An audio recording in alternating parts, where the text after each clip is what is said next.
bolo kɔrɔ bi ni ka da kelenkelenna bɛɛ lajɛlen kulo kan yana nga kunnafoni ango o datugu sa tunga lafiya ma ulu ka kunnafoni o be an bolo kɔrɔ abe ba dɔn ka fɔ ko tunga lafiya ale de an ka kunnafoni ale jukɔrɔma don bai abe waati caman bɔ tunga lafiya min ni analen do tungarange ulu lafiyali kama sojɔko la tunga lafiya ko ka da ka client bɛɛ lajɛlen kulo kan ka fɔ ko fɛn min ye u ka cité flana o kɔni baaraw ulu daminɛna ni o ye a tɔgɔ sɛbɛnni ye cité min ni ale fana be banakɔrɔnikaw ulu fe no ngani zenta o bena kɛ hectare 3 o de kan hectare 3 min ni ale laɲinina client fɛ ka fɔ ko dɔ in kɔni u b'a fɛ ale ka bonya ni kɔrɔlen tunga lafiya ma u be u ka client ni ka ulu sago de kɛ ka yira la ka fɔ ko fɛn min ye cité fɔlɔ ye ni o kɛra banakɔrɔnikaw fɛ ni zenta fana be no o sarala togo mina ɲana ni zenta fana o fana bena sara o cogoya kelen na amena o sara togo ni ka o de fɔ ɲana e ma min be no ki b'a fɛ i senga ye tunga lafiya ma ka ni cité kura in na o ka nɔgɔ i b'i tɔgɔ sɛbɛ ka ladɔniya ka fɔ ko tunga lafiya ma ka ni cité kura in banakɔrɔnikaw fɛ no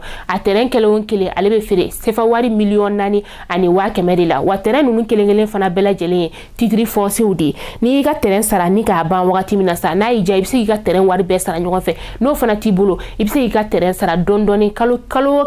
i be se ka euro wari 500 ani 70 ani 2 ni ka o de bɔ o be bɛ sefa wari wa 70 ni 4 ani 800 ani murumuru o de ma ne ma mi fana be no sa ni klali ka terrain ale sarali la ka ban pew ka fɔ ko terrain nunu bɛɛ sarala ka ban sisan turu bina se so joli o de ma e ma min be no i be fɛ ka i ka so ni ka ale kɛ villa simple o fana ka nɔgɔ n'a bɛɛ lajɛlen i b'i ka villa ale wari sarali kɛ dɔɔni kalo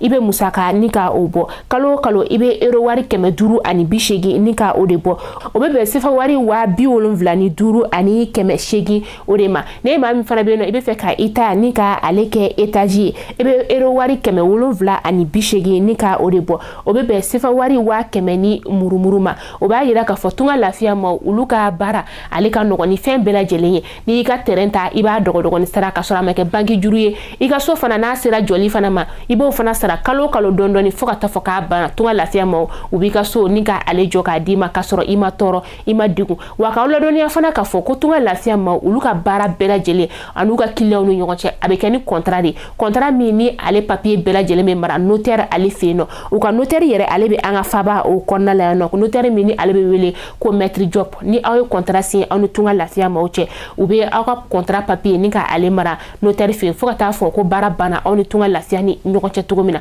o b'a yira k'a fɔ k'u ka baara jɛlenya de don namara t'a la wa yurugu fɛnɛ o t'a la ko ka foli lase u ka client fidèle bɛɛ lajɛlen ma client minnu kelen don ka danaya ta ni k'a da tunga lafiya ma olu kan ne mɔgɔ bɛ kunnafoni wɛrɛ la sa walasa ka se ka faamuyali caman ni ka o sɔrɔ cité kura ye ale ye jɔli kan weleli kɛ 00336 41 94 03 80 00336 77 83 04 14 kunnafoni fana laban na u ka numéro de téléphone ale bɛ affiché no walasa aw bɛ se ka damu ni ka ale sɔrɔ cogoya min na tunga lafiya ma olu ka baara la ni ala man ka jɔnya jɔ an na aw ni an bɛ ɲɔgɔn sɔrɔ no sini inshallah kunnafoni kura olu kɛnɛ kan aw k'an bɛn